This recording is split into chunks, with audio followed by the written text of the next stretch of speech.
Salut tout le monde! Bon, aujourd'hui, j'ai envie de finir de réparer mon écran.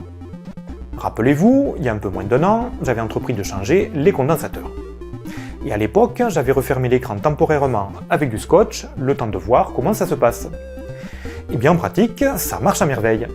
Donc il est temps de tout refermer définitivement.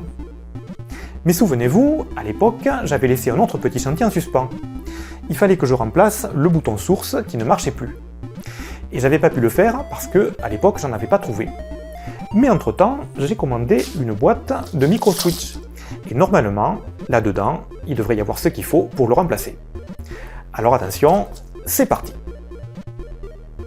Vous connaissez le principe, donc on va aller à l'essentiel. Je débranche tout. Je pose l'écran sur la table, en faisant dépasser le pied. Je passe un coup de chiffon. Je n'oublie pas d'enlever les vis.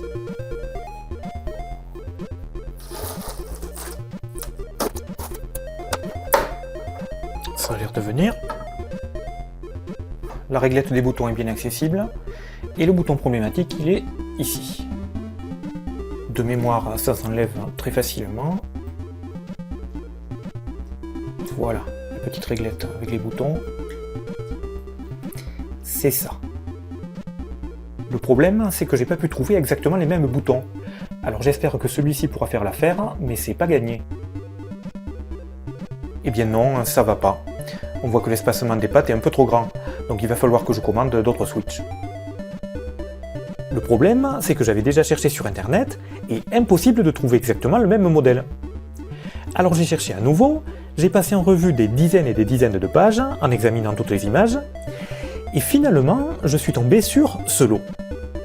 Et regardez bien, au milieu, il y a ce modèle qui ressemble comme 2 gouttes d'eau à ce qu'il me faut. Je vois que ces dimensions, c'est 4,5 par 4,5, et finalement, je pense que ça correspond. Alors vu le prix, moins de 4 € pour 125 pièces, je vais pas me gêner. Donc je vais commander ce lot, et ça devrait faire l'affaire. Voilà, j'ai reçu les fameux micro-switch. Comme vous pouvez le voir, il y en a 5 de chaque.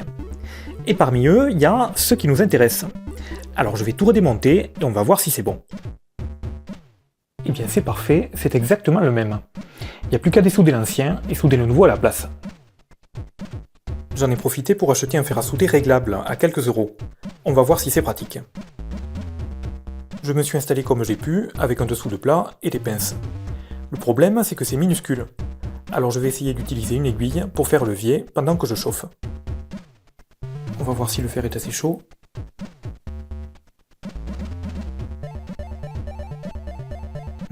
Ça n'a pas l'air. J'essaye de rajouter un peu d'étain. Sans succès. Je vais changer de côté pour voir si c'est plus facile.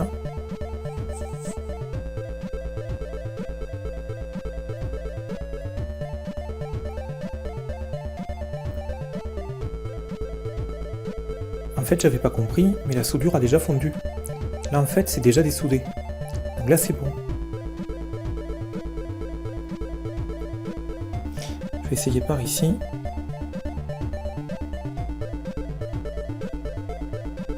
Voilà. Plus que 2. Voilà. Il n'y a plus que la dernière patte. Et voilà, ça y est.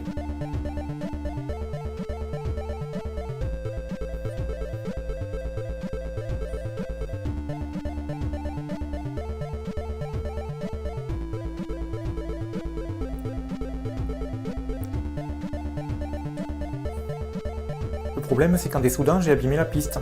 Je sais pas si elle est utile des deux côtés. Bon, on va voir. Bon, je réparerai après.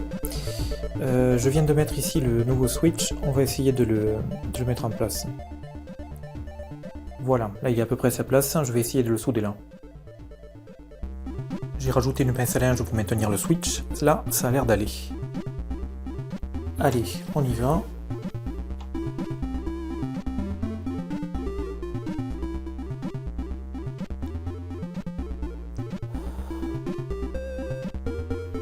Ah, ces boules, c'est jamais bon.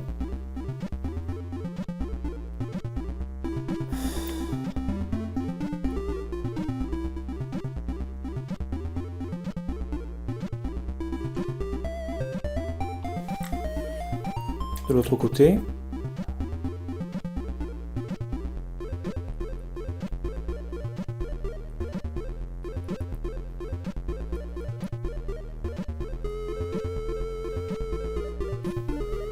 Ma foi, c'est pas mal. Alors, le dernier problème, c'est la piste cassée. Je vais essayer de rajouter un fil ici entre la patte et le petit CMS qui est à côté. Là, j'ai rajouté un fil minuscule. Je vais essayer de le souder avec le reste.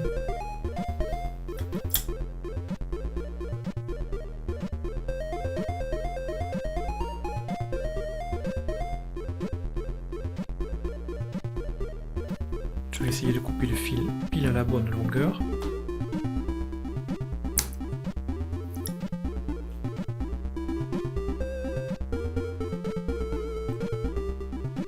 Ça a l'air pas mal.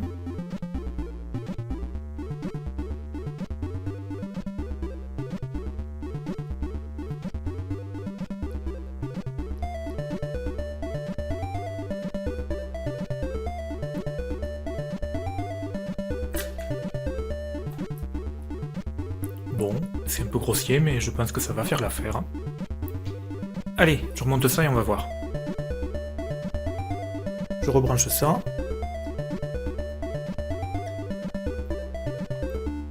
Voilà. Je le remets en place.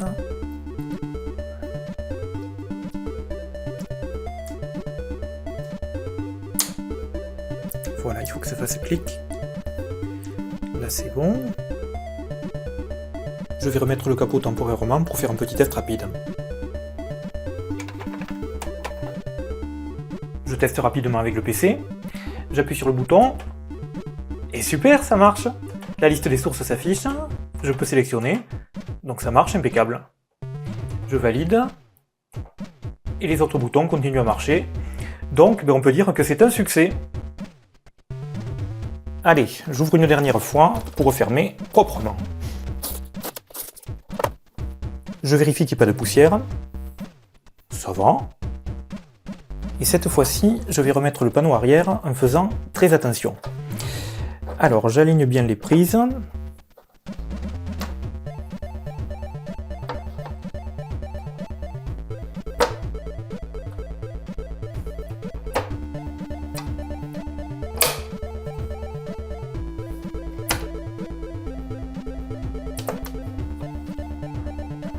Et je vais même refermer le haut.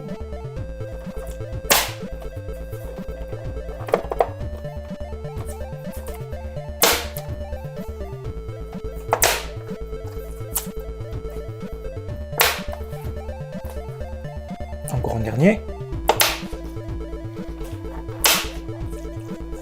Voilà, cette fois-ci ça y est.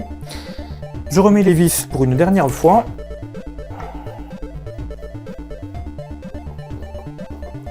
Je vais en profiter pour effacer les traces de colle avec un chiffon microfibre.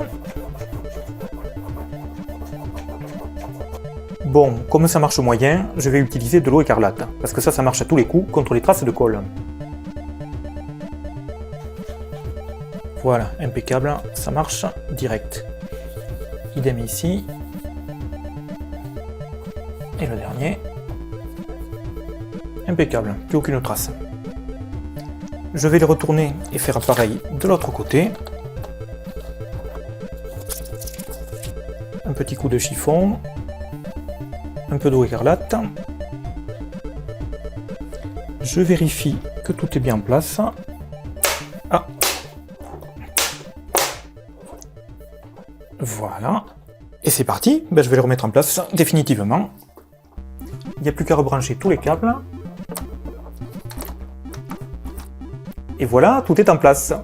Et en plus, ça marche. Comme ça, je vais pouvoir switcher facilement entre le PC et l'Atari. Notez que avant, il y avait un cache en bas, mais finalement, je ne vais pas le remettre parce que comme ça m'est plus pratique pour accéder au câble et pour faire la poussière. Et voilà, cet écran est redevenu comme neuf. C'est reparti pour 15 ans. Quant à vous, n'oubliez pas de vous abonner, Et moi je vous dis à très bientôt pour de nouvelles aventures.